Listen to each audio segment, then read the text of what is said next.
3월 7일 월요일 하나님께서 이 시간 주시는 말씀은 누가복음 19장 28절에서 40절 말씀입니다. 28절에서 40절 말씀입니다. 예수께서 이 말씀을 하시고 예루살렘을 향하여 앞서서 가시더라. 감람원이라 불리는 산축에 있는 벳바게와 베다니에 가까이 가셨을 때에 제자 중 둘을 보내시며 이르시되 너희는 맞은편 마을로 가라. 그리로 들어가면 아직 아무도 타보지 않은 나귀 새끼가 메어 있는 것을 보리니 풀어 끌고 오라. 만일 누가 너희에게 어찌하여 푸느냐 묻거든 말하기를 주가 쓰시겠다 하라 하시매 보내심을 받은 자들이 가서 그 말씀하신 대로 만난지라. 나귀 새끼를 풀 때에 그 임자들이 이르되 어찌하여 나귀 새끼를 푸느냐 대답하되 주께서 쓰시겠다 하고 그것을 예수께로 끌고 와서 자기들의 겉옷을 나귀 새끼 위에 걸쳐놓고 예수를 태우니 가실 때에 그들이 자기의 겉옷을 길게 펴더라. 이미 감람산 내리막길 가까이 오심에 제자의 온 무리가 자기들이 본 바 모든 능한 일로 인하여 기뻐하며 큰 소리로 하나님을 찬양하여 이르되 찬송하리로다. 주의 이름으로 오시는 왕이여 하늘에는 평화요 가장 높은 곳에는 영광이로다 하니 무리 중 어떤 바리새인들이 말하되 선생이여 당신의 제자들을 책망하소서 하거늘 대답하여 이르시되 내가 너희에게 말하노니 만일 이 사람들이 침묵하면 돌들이 소리 지르리라 하시니라. 아멘. 오늘 본문 28절을 보면 주님께서 지금 예루살렘을 향하여 길을 걸어가고 계십니다. 예수께서 예루살렘을 향하여 앞서서 가시더라. 그것도 무리보다 먼저 제자들보다 앞서서 부지런히 길을 걸어가시고 있는 장면이 서두에 기록되고 있습니다. 하지만 지금까지 예수님의 활동 무대는 주로 갈릴리였죠. 갈릴리에서 공생애를 시작하셨고 갈릴리에서 복음을 선포하셨고 또 그 구원의 역사들과 수많은 이적들이 일어났던 그리고 많은 무리들이 예수님을 따라다녔던 곳 또한 역시 갈릴리였습니다. 그런데 예수님은 지금 예루살렘을 향하여 길을 가고 계시는데 근데 그 예루살렘은 누가 오라고 소청한 길이 아니었죠. 그렇다고 가기만 하면 예루살렘에서 환영할 거라고 예정된 수순이 있었던 것은 아니었습니다. 그런데도 예수님은 누가 초대를 하진 않았지만 예루살렘을 향하여 길을 가고 계십니다. 오히려 이 예루살렘은 예수님에 대하여 적대적이고 또 예수님을 죽이고자 하는 세력들이 있는 곳, 다시 말하면 예수님을 대항하는 이들과 한판 전제로 하는 그런 장소가 바로 예루살렘이었습니다. 그런데 예수님은 지금 거의 맨손으로 가고 계시죠. 따르는 군대나 경호대나 이런 무기를 준비했거나 이런 군대를 예비했거나 이런 것도 아무것도 없습니다. 그냥 주님은 이 길이 내가 곧 죽으러 가는 길이다. 이걸 알면서 걸어 가셨다라는 것이죠. 우리를 위해서 그 십자가의 길을.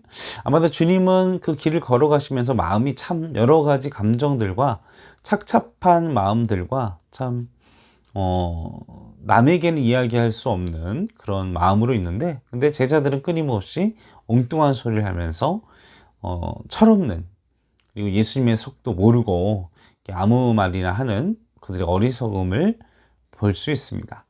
계속해서 29절과 30절 말씀을 보면 예수님이 제자 2명을 뽑아서 맞은편 마을로 미리 보내십니다.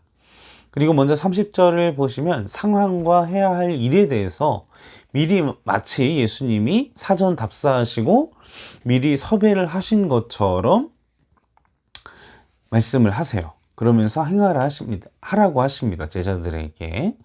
자, 이것은 하나님의 전지전능하심, 예수 그리스도의 전지전능하심 우리가 알아볼 수 있는 대목이라 할 수 있는데 주님은 길을 예비하시고 환경과 사람과 할 일과 또 하나님의 뜻대로 이끌어가고 계시다라는 것을 우리는 말씀 속에서 찾아볼 수 있습니다.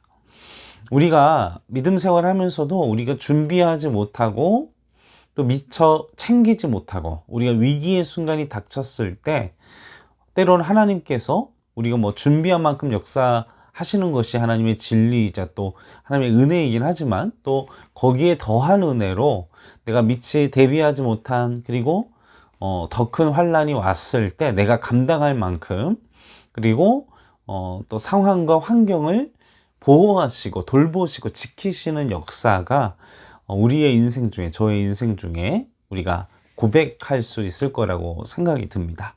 우리 각자의 그런 하나님의 역사들이 있었던 것처럼 이 본문 말씀에도 하나님은 우리의 삶을 다 아시는 것처럼 말씀 속에서도 당연히 모든 것을 다 알고 계시고 할 일을 우리에게 알려주시고 우리의 인생의 자리도 주님께서는 다 알고 계시고 우리의 행할 것도 다 준비하시고 말씀 속에서 지시하시고 얘기해 주신다는 사실을 우리는 이 말씀을 묵상하며 느껴야 할 줄로 믿습니다. 주님은 우리의 삶의 자리를 다 아십니다. 그리고 우리의 행할 길을 다 예비하고 계십니다. 그 사실을 믿으시고 담대하게 그 어떤 환난과 또 내가 어떤 일을 해야 할지 정말 난감하고 헤매일 때 주님께 방법을 기도하며 구하시는 내가 우리 행정교회 성도 여러분들이 되시기를 주님의 이름으로 간절히 축원합니다. 자, 다시 본문으로 돌아와서 예수님이 명령하신 내용을 보겠습니다. 30절 마지막 부분을 보시면 메어 있는 것을 버리니 풀어 끌고 오너라. 이게 무슨 말씀입니까? 메어 있어서 주님의 뜻대로 사용되지 못하는 그 나귀 새끼를 그 메어 있는 걸 풀어서 주님께로 가져오게 하시죠. 쓰임받기 위해서는 그 메어 있는 것들이 풀려야 하고 주님께 나와야만 그 주님의 그 영광스러운 예루살렘 입성에 쓰임받을 수 있었다라는 것입니다. 사랑하는 성도 여러분, 여러분들이 옛 구습 또 옛 습관 또 내가 주님의 그 영광된 자리를 참여하지 못하게 하고 주저하게 하고 또 매여 있고 또 내 자신을 너무 과소평가하고 주님을 과소평가하고 또 예수 그리스도를 온전히 신뢰하지 못해서 우리가 매여 있는 게 있지는 않습니까? 주님의 이름으로 주님의 명령으로 자유해 주시고 묶인 것을 풀어지는 은혜가 우리의 삶의 자리 가운데 있기를 주님의 이름으로 축원합니다. 풀려져야 합니다. 또 풀어야 합니다. 그 풀어지기 위해서 기도해야 합니다. 물질의 문제든 관계의 문제든 또 남에게 이야기할 수 없는 어떤 문제든 간에 주님 안에서 예수 그리스도의 선하신 지혜와 방법으로 풀어지는 은혜를 우리가 기도하며 간구해야 할 줄로 믿습니다. 그것 없이는 우리 그 영광된 자리에 우리 참여하기가 어렵습니다. 또 이 말씀에는 나귀 새끼로 끝나지만 31절 말씀을 보겠습니다.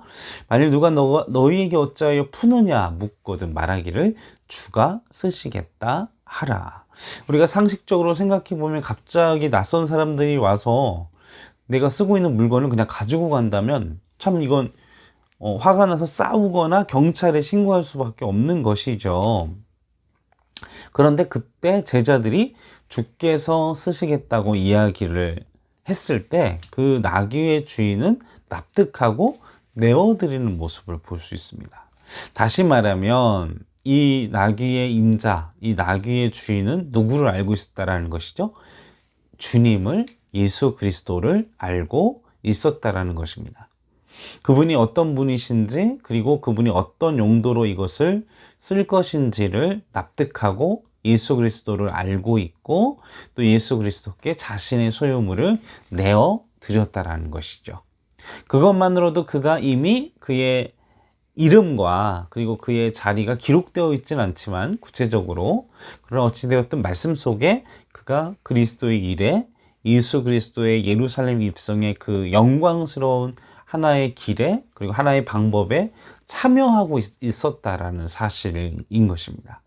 사랑하는 성도 여러분, 내가 주님의 영광된 일 그리고 주님의 선하신 뜻에 참여하기 위해서는 내 것을 내 것이라 주장하지 않는 마음 그리고 내 것이라도 내 시간, 내 물질, 그리고 내가 가지고 있는 소유하고 있는 것일지라도 내 것이라 주장할 수 있지만 드리지 아니할 수 있지만 주께 내어드릴 수 있는 삶의 주권을 주께 드리는 우리의 영적인 여유, 그리고 마음의 여유, 그리고 주님 앞에 내 것을 내어드리는 하나님의 은혜가 우리의 삶 가운데 있기를 주님의 이름으로 축원합니다. 그래서 34절, 35절 말씀에 보면 이 내어드리는 사건을 통해서 기적과 같은 일들이 벌어지게 됩니다. 그것으로 인해 하나님의 예수 그리스도의 영광의 자리가, 그 나귀 새끼가 얼마나 주인이 뒤에서 그 수많은 환호하는 사람들 가운데 저 주님이 타신 그 나귀가 내 나귀야 이렇게 감사하며, 그리고 얼마나 자랑스러웠겠습니까? 내게 주신 달란트가, 내게 주신 소유물이, 내가 가진 것들이 주님의 영광을 위해서 사용되어진다면 그것은 너무나 행복한 일일 것입니다. 우리가 아깝고 또 급작스럽고 갑작스럽고 또 원하지 않을 때 내어달라 하셨을 때에도 하나님의 뜻이라면, 주님의 뜻이라면 내어드릴 수 있는 은혜가 우리의 삶 가운데 있기를 간절히 축원합니다.